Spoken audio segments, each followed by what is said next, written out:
Le 18 janvier 2026, un avion privé décolle de Lomé dans le silence le plus total. À son bord, Paul-Henri Sandaogo Damiba n'est plus un ancien chef d'État en exil, il est déjà redevenu un dossier.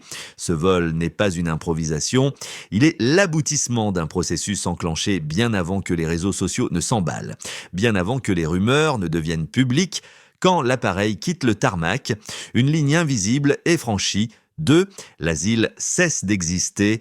La protection se retire, la responsabilité commence. Depuis septembre 2022, le Burkina Faso vit sous la transition du capitaine Ibrahim Traoré et depuis cette date, une autre dynamique s'est installée, plus silencieuse, plus profonde. 2.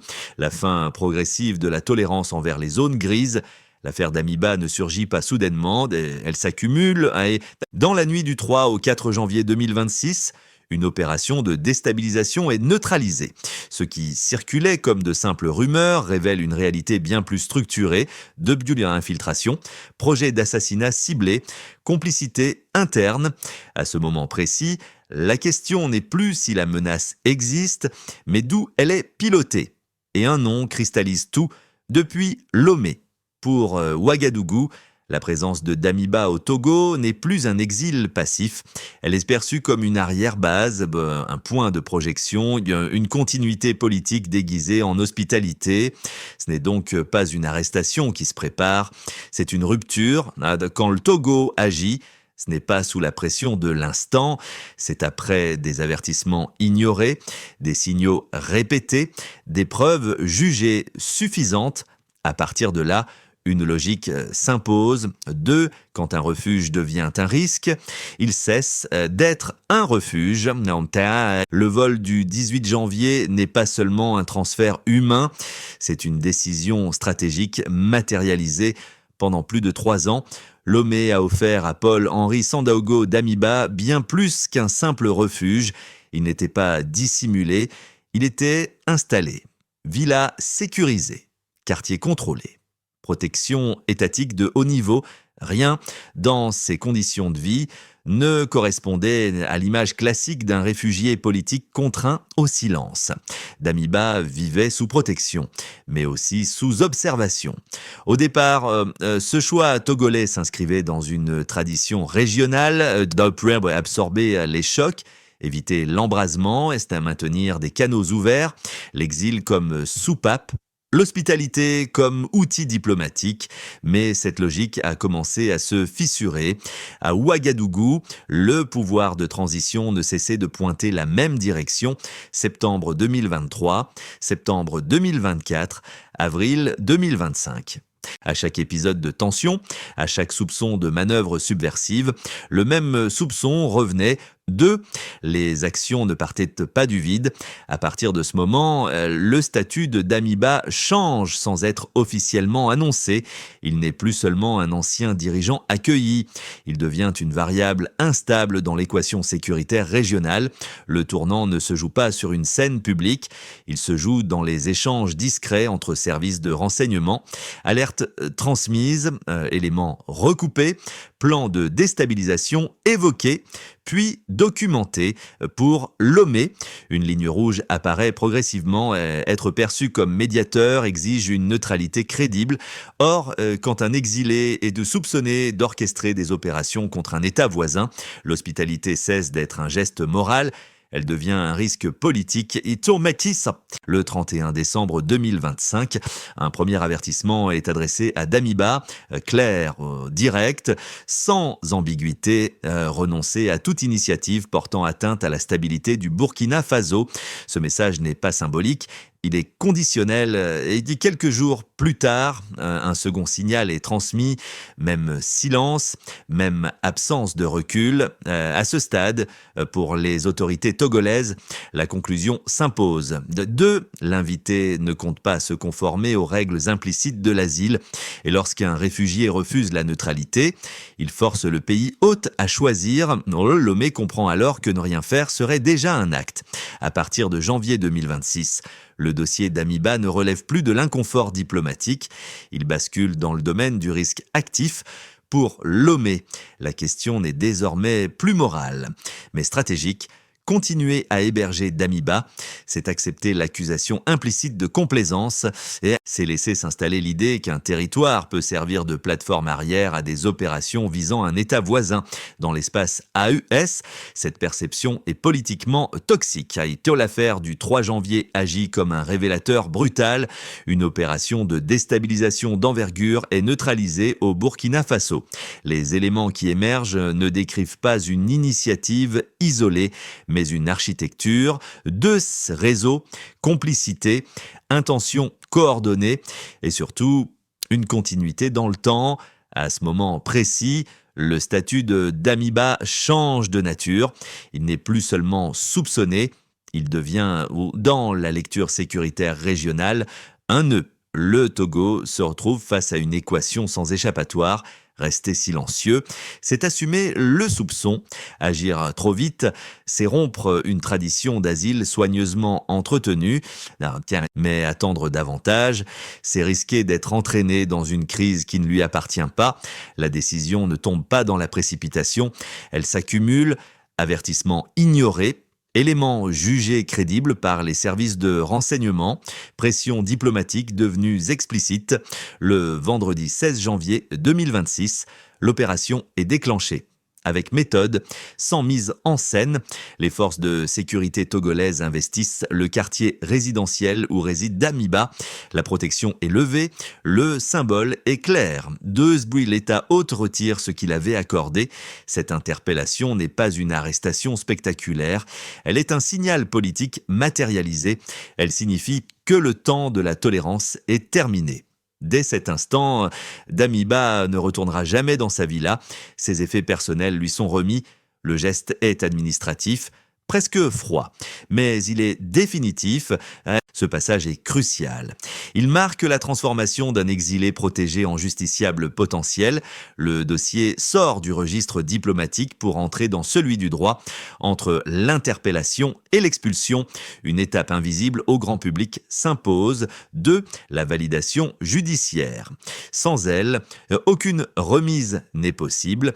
Avec elle, la décision politique devient irréversible. À partir de là, une mécanique se met en marche et une fois enclenchée, elle ne connaît pas de retour en arrière. L'arrestation ne suffit pas. Dans ce type d'affaires, la force seule ne légitime rien.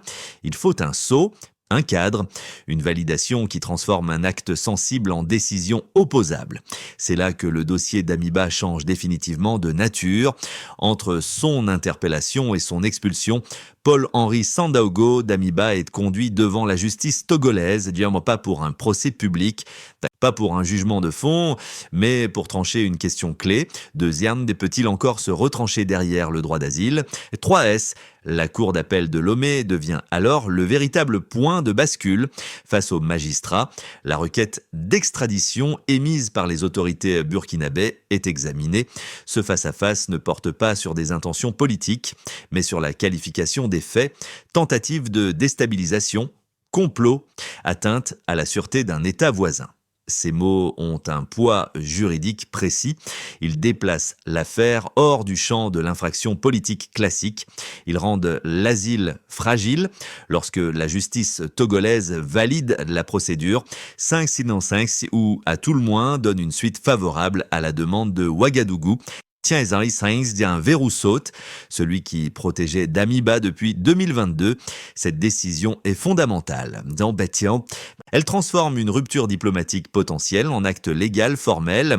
Elle permet au Togo de dire ou de, et ce n'est pas une livraison politique, c'est une remise encadrée par le droit. À partir de cet instant, la trajectoire est tracée. Il ne s'agit plus de si Damiba sera transféré, mais de comment et quand. Le silence officiel qui suit n'est pas une hésitation, il est stratégique. Et dans ce type de dossier, parler trop tôt, c'est exposer les acteurs, c'est créer des points de friction inutiles. C'est ouvrir des brèches médiatiques avant que l'opération ne soit totalement sécurisée. Alors les autorités se taisent, les confirmations se font attendre, les spéculations prospèrent. Mais en coulisses, tout est déjà acté. Quand le droit valide, la logistique s'aligne. Quand la justice tranche, le politique exécute. Et une fois cette séquence engagée, aucun discours ne peut plus la stopper. Le compte à rebours n'est plus public, il est opérationnel le dimanche 18 janvier 2026. Tout se joue en quelques heures, sans annonce, sans caméra, sans déclaration officielle. Paul-Henri Sandaogo Damiba est escorté jusqu'à l'aéroport. Pas de vol commercial, pas de traces publiques. Un avion privé, affrété spécifiquement, attend sur le tarmac et ce choix n'est pas logistique, il est politique. Dans ce type d'opération, la discrétion n'est pas un luxe, elle est une condition de réussite. Moins il y a d'informations, moins il y a de leviers pour perturber le processus. Le transfert n'est pas négociable, il doit être irréversible. Lorsque l'appareil décolle de Lomé, la destination n'est pas communiquée. Ce flou alimente immédiatement les spéculations, mais très vite, les enquêtes indépendantes comblent le silence officiel. Africa Intelligence confirme, de Danant, l'avion se dirige vers Ouagadougou. À l'atterrissage, Damiba est remis aux autorités à Burkinabé. À ce moment précis, l'affaire change encore d'échelle. Ce n'est plus un dossier togolais, ce n'est plus une question d'asile, c'est désormais une affaire intérieure burkinabé, assumée, mais paradoxalement, c'est là que l'incertitude publique explose. Sur les réseaux sociaux, une affirmation circule où Damiba serait déjà au Burkina Faso, confirmée par la radiodiffusion-télévision du Burkina, puis vient le démenti. La RTB nie formellement toute publication, elle dénonce un montage frauduleux. Ce décalage crée un brouillard informationnel. Silence des autorités, messages contradictoires, rumeurs amplifiées. Cette confusion n'est pas nécessairement un échec, elle peut être un choix. Dans des affaires de haute sensibilité sécuritaire, maîtriser le tempo de la communication est une arme. Confirmer trop vite, c'est exposer les acteurs, c'est déclencher des réactions imprévisibles, c'est compromettre des enquêtes encore ouvertes, notamment sur d'éventuels complices. Pendant que le public doute, les médias spécialisés sont plus affirmatifs. Africa Intelligence parle sans ambiguïté d'expulsion. Jeune Afrique confirme l'interpellation auprès de proches de Damiba. Des médias togolais valident à leur tour le transfert. Deux réalités coexistent alors. La réalité opérationnelle, déjà achevée, et la réalité médiatique, volontairement fragmentée. Ce décalage n'est pas accidentel, il traduit une chose, le pouvoir ne subit plus l'information, il la gère. À partir de ce moment, le silence devient un outil, et ce silence dit déjà beaucoup plus qu'un communiqué officiel. L'expulsion de Damiba n'est pas un simple acte bilatéral, elle redessine une posture régionale. Pendant longtemps, le Togo a cultivé une image précise de terre d'accueil, médiateur discret, zone tampon entre tensions sahéliennes et pression internationale. Ce rôle exigeait une chose essentielle, ne pas choisir ouvertement. Mais en janvier 2026, Lomé choisit. Ce choix ne se formule pas dans un discours, il se manifeste par un acte. Livrer Damiba. C'est dire que certaines lignes ne sont plus négociables. Pour les autorités togolaises, l'équation est devenue trop coûteuse. Être accusé, même implicitement, de servir de base arrière à des tentatives de déstabilisation remet en cause toute crédibilité diplomatique, surtout lorsque le pays prétend jouer un rôle de médiateur entre l'AES et la communauté internationale. À partir de là, la priorité change. La protection d'un ancien allié personnel ne pèse plus face à la nécessité de stabilité frontalière et de coopération sécuritaire. Le président togolais arbitre et l'arbitrage est clair. En livrant Damiba, le Togo envoie un message qui dépasse largement son territoire. Il affirme que l'asile ne couvrira plus les ambitions de retour au pouvoir par la force. Il prévient que l'exil ne sera plus un espace d'impunité stratégique. Ce signal est entendu dans tout le Sahel. Pour les États de l'AES, l'acte togolais est perçu comme une convergence, une reconnaissance implicite que la menace sécuritaire ne s'arrête pas aux frontières, qu'elle exige des réponses coordonnées, mais ce choix a un prix. Il crée un précédent juridique délicat. Il fragilise une tradition ouest-africaine où l'asile politique servait souvent de soupape de décompression. Désormais, cette soupape se referme. À partir de ce moment, une nouvelle norme se dessine. Quand la sécurité régionale est invoquée, l'hospitalité devient conditionnelle et tight. Et cette condition peut être retirée. Ce basculement n'est pas sans conséquences. Il contraint les exilés politiques à repenser leur stratégie. Il force les États à clarifier leurs lignes rouges. Il installe une logique où la stabilité collective prime sur les trajectoires individuelles. Le Togo a choisi son camp, pas par idéologie affichée, par calcul. Et une fois ce calcul assumé, le retour en arrière n'existe plus. Une fois sur le sol burkinabé, Damiba cesse définitivement d'être un symbole extérieur. Il redevient un corps politique interne, un problème que l'État doit traiter jusqu'au bout. Les accusations qui pèsent sur lui ne sont pas périphériques. Haute trahison, atteinte à la sûreté de l'État, des tentatives de déstabilisation, ces chefs d'inculpation ne laissent aucune zone grise. À cela s'ajoute un contexte juridique durci.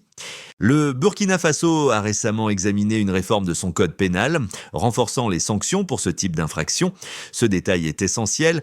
Il indique que le dossier Damiba ne sera pas traité comme un cas exceptionnel, mais comme un précédent.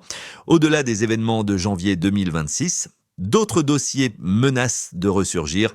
Son nom est régulièrement associé au massacre de Karma d'avril 2022, survenu sous sa propre transition. Ces accusations ne sont pas nouvelles, mais elles prennent une autre dimension maintenant que l'intéressé n'est plus hors de portée. Les mouvements citoyens exigent des comptes. Ils ne demandent pas un règlement politique. Ils demandent une cohérence. C'est ici que le pouvoir de transition est mis à l'épreuve. Neutraliser une menace est une chose, transformer cette neutralisation en justice crédible en est une autre. Ibrahim Traoré apparaît encore en arrière-plan, non comme un héros central, mais comme l'axe autour duquel le système se resserre. Moins son nom est prononcé, plus son empreinte institutionnelle devient visible. L'échec du complot et l'extradition réussie démontrent une montée en puissance des services clandestins de renseignement burkinabais.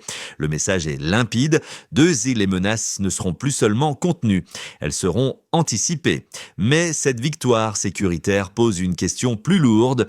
La stabilité peut-elle durablement reposer sur la surveillance permanente et la neutralisation des ennemis? Ou faut-il, à terme, produire autre chose que de la dissuasion?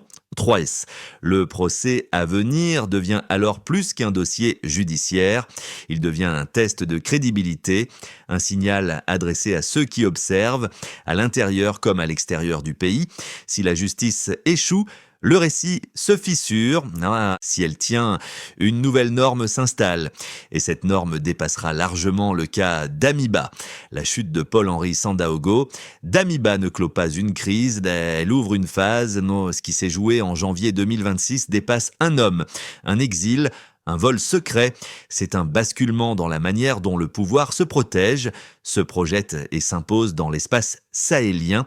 Une logique s'installe quand une menace est identifiée. Elle n'est plus tolérée à distance, elle est rapatriée, traitée à la source. Si cette logique est acceptée, une nouvelle normalité apparaît. L'exil cesse d'être une assurance. La frontière cesse d'être un refuge politique. Et les anciennes protections personnelles perdent leur valeur. Mais si cette logique est rejetée, un autre risque surgit, celui d'un pouvoir enfermé dans la seule réponse sécuritaire, celui d'une stabilité maintenue par la peur plutôt que par l'adhésion. Et il existe aussi une troisième voie, la plus silencieuse, la plus dangereuse, laisser faire, ne pas trancher, ne pas juger jusqu'au bout, transformer l'affaire Damiba en dossier enterré. Dans ce scénario, le message envoyé serait clair, le la force suffit, la justice attendra. Le Burkina Faso est donc face à un choix qui ne se formule pas dans un discours officiel, il se lira dans les actes, dans le tempo judiciaire, dans la transparence ou l'opacité assumée. Ibrahim Traoré n'est plus au centre du récit, il est devenu le cadre. Et c'est précisément là que se joue l'essentiel. Car une transition ne se mesure pas à sa capacité à neutraliser ses ennemis, elle se mesure à ce qu'elle construit après. Si le procès devient une démonstration de cohérence, un signal durable sera envoyé. Si au contraire il se transforme en règlement opaque, le cycle recommencera. Rien n'est figé. Mais une chose est acquise, de temps, depuis le 18 janvier 2026, le retour en arrière n'existe plus. La question n'est donc plus ce que Damiba a perdu. La question est ce que l'État burkinabé est en train de devenir.